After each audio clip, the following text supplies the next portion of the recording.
Hello, my loves, and welcome back to the ninth house. Today, I wanted to give just a general overview tarot reading for the month of July 2021. And this is for everyone, no signs included. So if you see this message, if you resonate with anything that I'm saying, then this is for you. What you see right here is just the pre-shuffle, the energy kind of surrounding this reading and our mentality during this time. We have the Seven of Wands, the Queen of Pentacles, and the Queen of Swords. So I do see you, or us in general, just being much more conscious of our mental state and our surroundings, and kind of drawing boundaries around those types of things, and making sure that what we are focusing our time and energy on, and our mental energy on even, is conducive to what we want for ourselves and what we want just in general.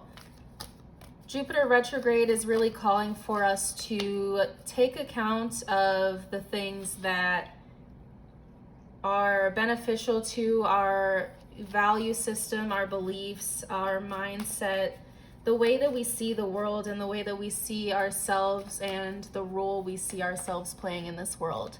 So I definitely see us being more intentional about the things that we, like I said, focus our attention and energy on, and really drawing boundaries with the things that aren't really conducive to our environment and our mental state, the things that aren't helping us, just cutting away the BS.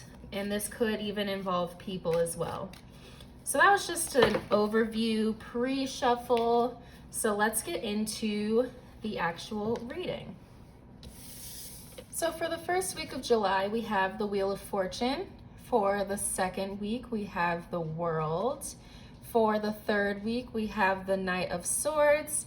And the last week of July, we have the Queen of Swords. This is very beautiful energy, in my opinion. And there's definitely, this goes without saying for everyone, there is a lot of change happening, and that's exactly what this is showing.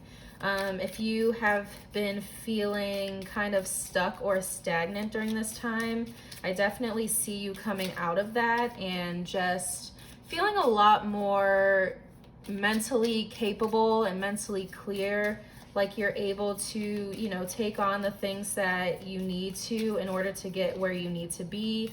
Maybe you've been feeling stagnant in your job or in a relationship, or just overall, like not really feeling like yourself.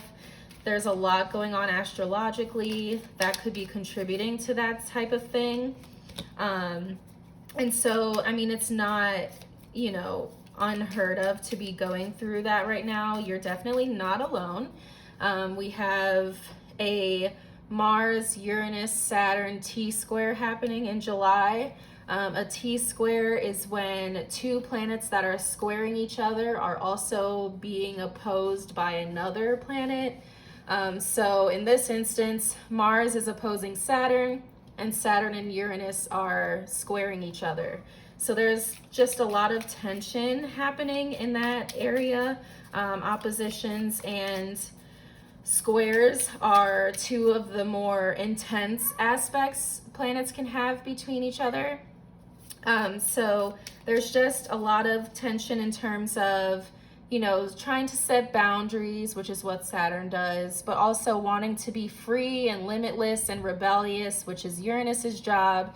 And then also wanting to just be, confident and flamboyant and loud and proud. And that's what Mars and Leo is giving us right now.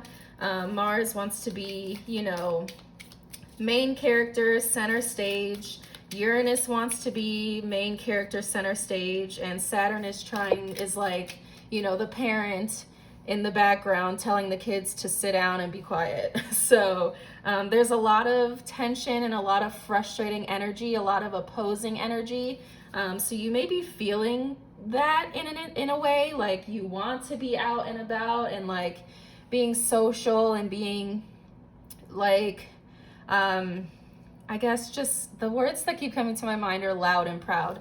You want to just be out there, but there's also a part of you that's like, you know what? There are actual things that I need to get done. There are responsibilities to be taken care of.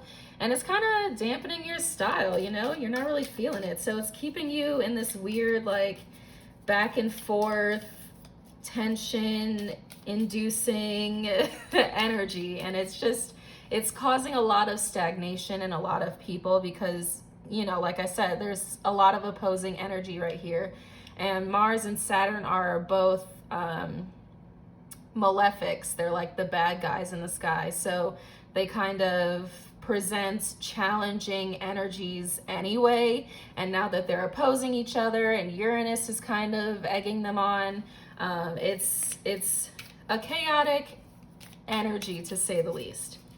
So with this Wheel of Fortune in the first week of July, there is a cycle ending, and the World card as well in the second week. So you may be in the process of ending some sort of cycle, maybe ending a relationship, just seeing the end to something that wasn't really beneficial for you, or maybe this is something that you just had to go through to grow and expand as a person.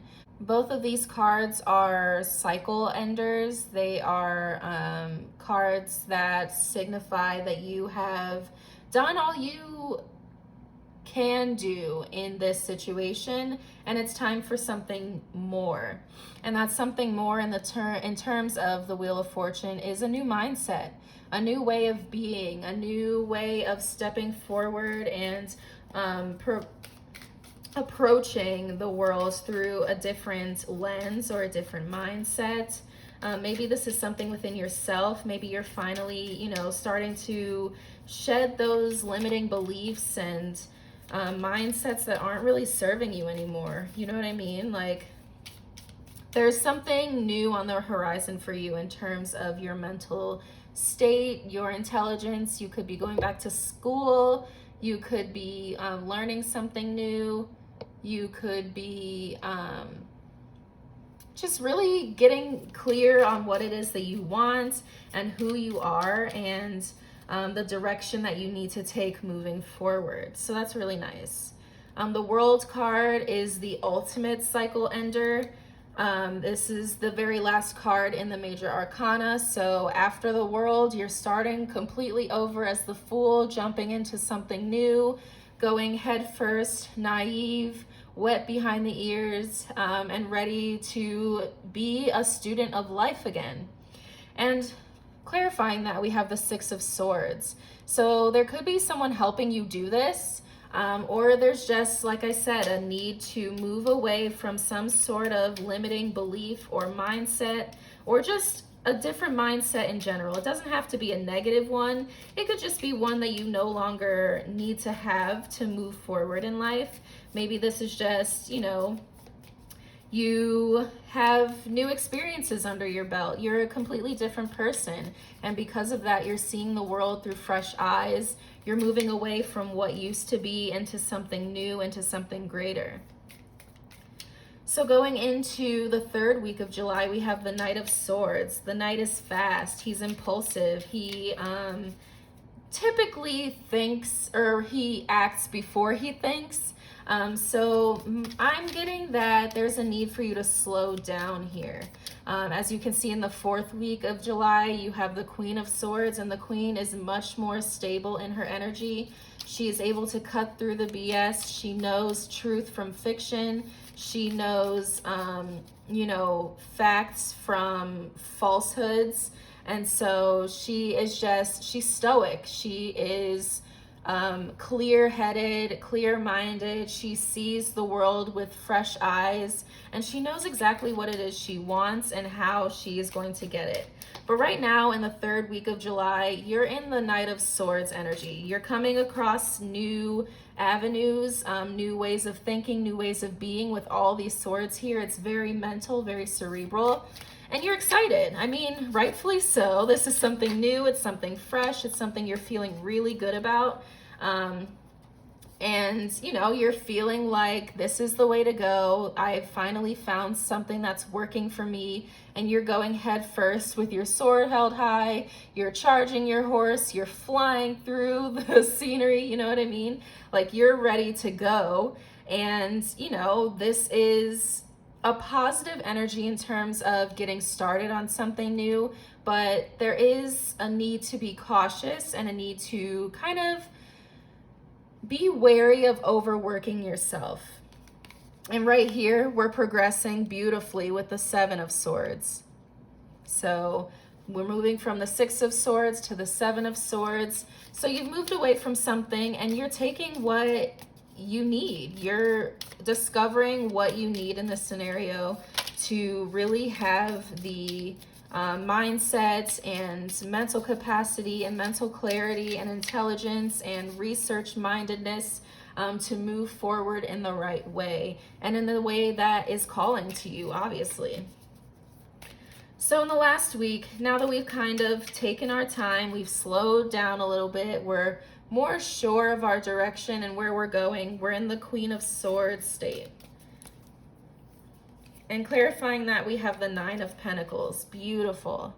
So yeah, like I said, taking things slow, being more deliberate, more intentional about the things that we're doing, the way that we're going about things, the way that we are seeing the world and viewing ourselves and our place in that world. All of these things are helping mold us into who we are meant to be and what we are meant to be doing.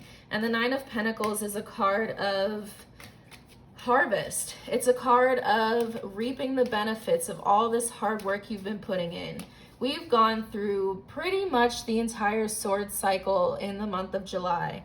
We had the Knight of Swords, we had the Queen of Swords. We're starting over with this Ace. We're moving on to better things with this Six, and we're taking what we need and leaving behind what we don't with the Seven.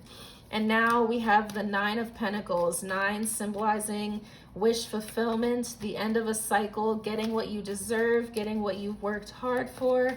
And Pentacles is cluing me in that this has been a long process for you. Although we're getting all of this energy in July, I'm very certain that this is something that you have not just now started contemplating or working on.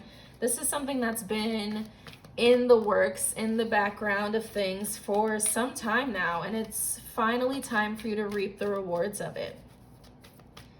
So let's go in with angel answers and see what the angels have to say. What advice can they give us? Wow. We have abundance. What else, angels?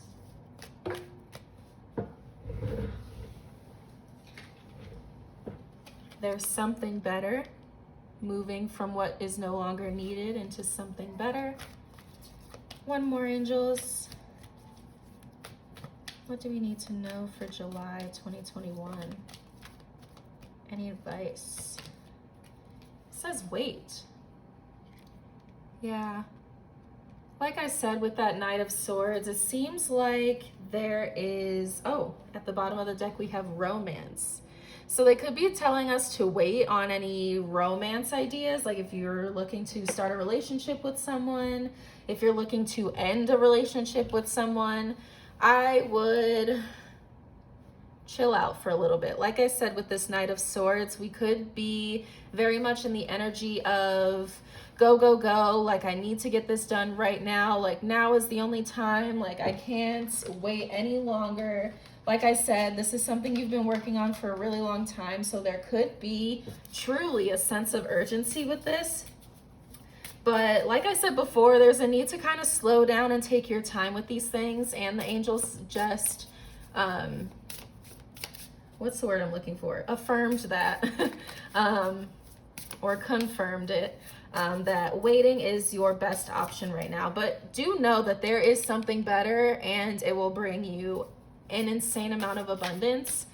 more than you possibly could ever even imagine, especially with that nine